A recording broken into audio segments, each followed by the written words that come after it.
Hello friends, आज मैं आप लोगों के लिए एनटीपीसी सीरीज का 12th क्लास लेकर आई हूँ, जो कि प्रीवियस ईयर क्वेश्चन से लिया गया है। अगर आपको ये वीडियो पसंद आता है तो आप इसे लाइक करें, सब्सक्राइब करें और साथ में शेयर भी करें। तो चलिए, आज का फर्स्ट क्वेश्चन है, A/B है 3:4 है। A और B का रेशियो क्या है? 3 और 4 का रेशियो में, यानी कि A का वैल्यू 3 है और B का वैल्यू 4 है। तो पूछ रहा है हमसे 5A - 3B डिवाइड है 7A प्लस में 2B। तो ये हो जाएगा क्या? 5A एक जगह पे 3 यानी कि 15 - 3B यानी कि 12 हो जाएगा, और डिवाइड में हो जाएगा 7A यानी कि 21 हो जाएगा 7 × 3, और प्लस में 2B यानी कि 8 हो जाएगा। यहाँ से माइनस करेंगे तो 3 आएगा, और नीचे 21 + 8 होता है 29, जो कि हमारा आंसर हो जाएगा 3/29, ऑप्शन नंबर डी। अब हम लोग नेक्स्ट क्वेश्चन की तरफ देखते हैं।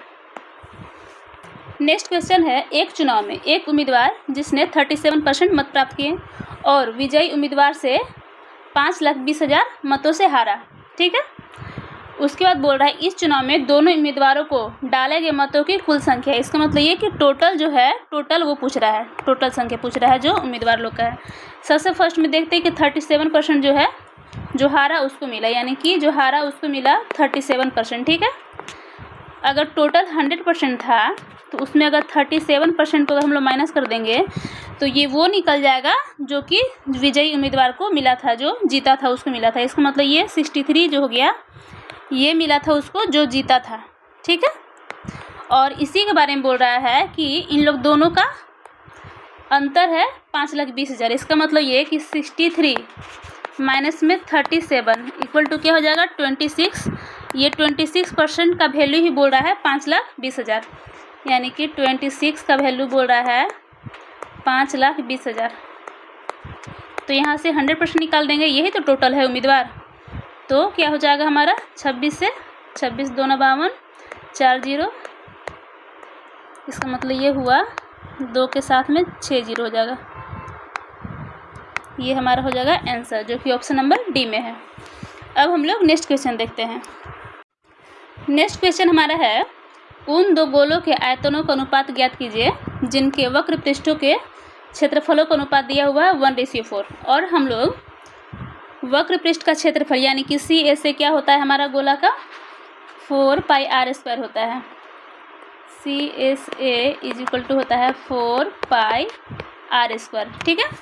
और दोनों का रेशियो दिया है, तो ये रेशियो में तो 4π दोनों के साथ कट ही जाएगा, यानी कि R1² रेशियो R2² इक्वल का वैल्यू दिया हुआ है कितना? 1:4 में दिया हुआ है। इसका मतलब ये हुआ कि R1 रेशियो R2 क्या दिया हुआ है? 1:2 दिया हुआ है, ठीक है। अब हम लोग यहाँ देखते हैं कि आयतन का अनुपात हमसे पूछ रहा है। आयतन हम लोग क्या जानते हैं? 4/3πr³ जानते हैं। ये क्या होता है हमारा? आयतन होता है, ठीक। यहाँ से भी तो ये होगा कि 4/3π, ये तो हमारा दोनों में कॉमन हो जाएगा, यानी कि R1 का क्यूब रेशियो में R2 का क्यूब का रेशियो पूछ रहा है हमसे, यही ना। ये दोनों तो कट ही जाएगा 4/3π, तो ये पूछ रहा है। तो यहाँ से R1 रेशियो R2 कितना है? 1:2 है, और इसे क्यूब कर देंगे तो क्या हो जाएगा? 1:8 हो जाएगा। यही हमारा आंसर हो जाएगा, जो कि ऑप्शन नंबर सी में है। अब हम लोग नेक्स्ट क्वेश्चन देखते हैं। नेक्स्ट क्वेश्चन हमारा है, एक विक्रेता अपने माल का अंकित मूल्य क्रय मूल्य से 20% अधिक रखता है। उसके बाद क्या करता है कि और 20% की छूट देता है, तो उसका प्रतिशत लाभ या हानि ज्ञात करें। पहले तो वो 20 ज़्यादा रखता है, इसका मतलब +20, फिर 20% की उसी में छूट दे देता है, मतलब कि -20, और प्लस माइनस माइनस होता है 20 × 20/100 हो जाएगा। ये सक्सेसिव का जो होता है वो फॉलो होता है। तो यहाँ देखिए 0 से 0 कट गया, +20 -20 ये भी कट गया, ये हो जाएगा माइनस में 4%। इसका मतलब जब ये माइनस में 4% है, इसका मतलब कि 4% का इसको लॉस हुआ है, जो कि ऑप्शन नंबर सी में है। अब हम लोग नेक्स्ट क्वेश्चन देखते हैं। नेक्स्ट क्वेश्चन है, 45 किलोमीटर/आवर की चाल से चल रही एक रेलगाड़ी 4 घंटों में कितने खंभों को पार कर लेगी? और क्या दिया गया है कि रेल मार्ग पर खंभे 50 मीटर की दूरी पर स्थित है, मतलब हर एक 50 मीटर की दूरी पर एक खंभा स्थित है। और क्या बोल रहा है कि रेलगाड़ी यात्रा के आरंभ में ही एक खंभे को पार कर लेती है, स्टार्टिंग में ही फर्स्ट खंभा को पार कर लेती है, ये बोल रहा है। तो सबसे पहले तो हम लोग देखेंगे कि इसका डिस्टेंस क्या हो जाएगा।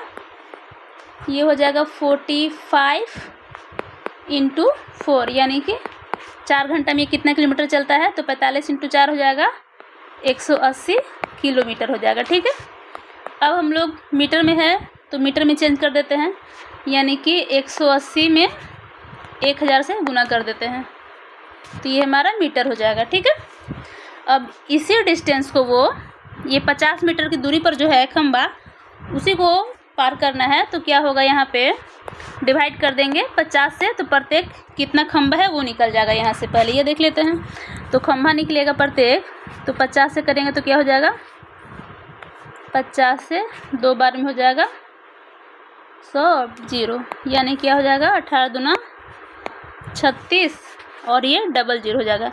ये तो टोटल आ गया, लेकिन स्टार्टिंग में क्या बोल रहा है कि आरंभ में ही एक खंभे को वो पार कर लेता है। इसका मतलब ये हो जाएगा कि स्टार्टिंग का जो 1 है वो भी इसमें ऐड होगा, और प्लस में 36 आगे हो ही गया 3600। इसका मतलब ये हुआ कि 3601 खंभा को वो पार करेगी, जो कि ऑप्शन नंबर ए है। अब हम लोग नेक्स्ट क्वेश्चन देखते हैं। नेक्स्ट क्वेश्चन हमारा है, जॉन, जॉनी और जनार्दन खेतों में किसी कार्य को क्रमशः 6, 12 और 24 दिनों में पूरा करते हैं।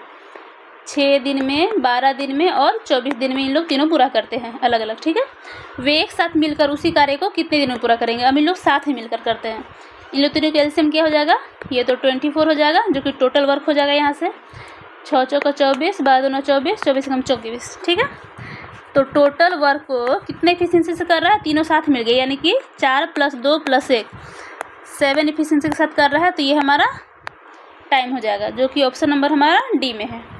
अब हम लोग नेक्स्ट क्वेश्चन देखते हैं। नेक्स्ट क्वेश्चन हमारा है, एक कक्षा की परीक्षा में 5 छात्रों के प्राप्तांकों का औसत कितना है, 39.20, और बोल रहा है कि उनमें से 3 के प्राप्तांकों का औसत 41 है। तो आगे बोल रहा है कि शेष 2 छात्रों के प्राप्तांकों का औसत ज्ञात करना है। ठीक है, तो सबसे पहले हम लोग देख लेंगे कितना है, 5 का बोल रहा है 39.20, 39.20 × 5 करेंगे तो टोटल निकल जाएगा। ठीक है, अब उसमें क्या करेंगे कि 3 का औसत बोल रहा है कि 41 है, माइनस कर देंगे 41 × 3। ठीक है, तो ये हमारा क्या निकल जाएगा, 2 का टोटल निकल जाएगा जब इसको माइनस कर देंगे। तो इसका मतलब ये हुआ, इसको गुना करेंगे तो 196 आ जाएगा, और माइनस में 41 दिया 123 हो जाएगा। इसका मतलब ये हुआ कि ये हमारा घटा के 73 आया, और ये 73 क्या है, 2 का टोटल है। जब 2 का टोटल है 73, ठीक है, तो औसत निकालने के लिए 2 से डिवाइड कर देते हैं। तो 2 से डिवाइड करें तो क्या हो जाएगा, 36.5 हो जाएगा, जो कि हमारा आंसर हो जाएगा, क्योंकि ये औसत पूछ रहा है इसलिए 2 से डिवाइड किए, क्योंकि 2 का ही पूछ रहा है यहाँ पे, जो 2 बचा था। तो ये ऑप्शन नंबर हमारा कितना हो जाएगा, डी। अब हम लोग नेक्स्ट क्वेश्चन देखते हैं। नेक्स्ट क्वेश्चन हमारा है 45:75, 3:5, 51:68 और 256:81। इसका बोल रहा है मिश्र अनुपात, यानी कि कंपाउंड रेशियो के बारे में बात कर रहा है कि क्या होगा। तो इस टाइप से क्वेश्चन हम लोग कंपाउंड रेशियो निकालने के लिए हमेशा सारे को मल्टीप्लाई कर देते हैं, और काट छाट के जो भी होता है वो आंसर आ जाता है।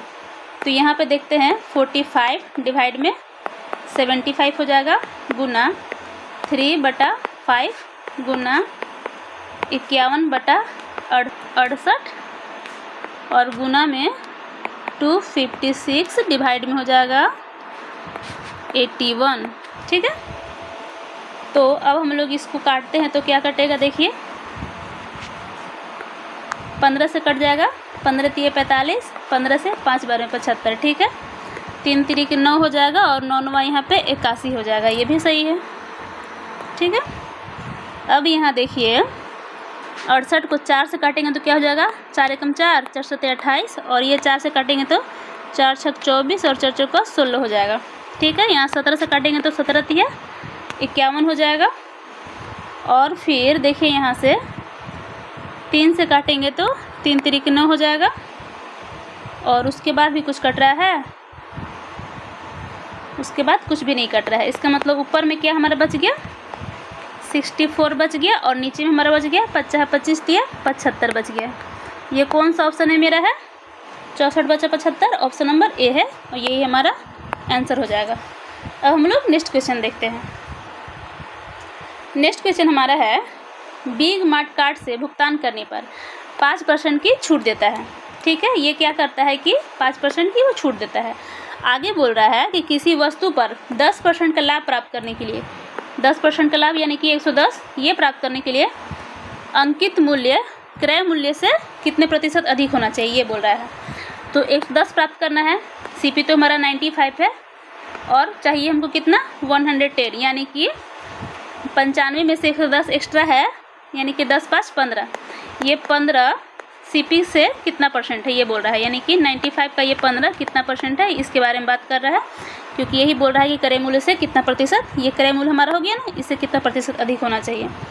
15 से काटेंगे, क्या कटेगा 5 दिए 15, और ये 5 से 19 बचे 95, यानी कि ये हो जाएगा 300/19 हो जाएगा आंसर हमारा, जो कि ऑप्शन नंबर बी में है। अब हम लोग नेक्स्ट क्वेश्चन देखते हैं। नेक्स्ट क्वेश्चन हमारा है कक्षा 10th बोर्ड की परीक्षा में बैठने वाले छात्रों की कुल संख्या 360 है। ठीक है, 10% छात्रों ने ए में, 20% ने बी में, 30% सी में, और 40% डी ग्रेड प्राप्त किए हैं। ठीक है, तो ये पाई चार्ट से क्या बोल रहा है कि ग्रेड ए और ग्रेड बी प्राप्त करने वाले छात्रों की कुल संख्या, ए हमारा कितना है 10 है, और बी हमारा 20 है, यानी कि 30% का बात कर रहे हैं। टोटल तो हमारा 100% है, यानी कि ये 100 का वैल्यू हमारा क्या दिया हुआ है 360 दिया हुआ है। तो हमसे 20 + 10 30 का वैल्यू पूछ रहा है कि 30% क्या होगा। काट देते हैं, 00 00 36 × 3 करेंगे तो 108 आ जाएगा आंसर, जो कि हमारा ऑप्शन नंबर ए में है। आगे इसी तरह की क्लास को देखने के लिए आप मेरी वीडियो को लाइक करें, सब्सक्राइब करें और साथ में शेयर भी करें। Thank you.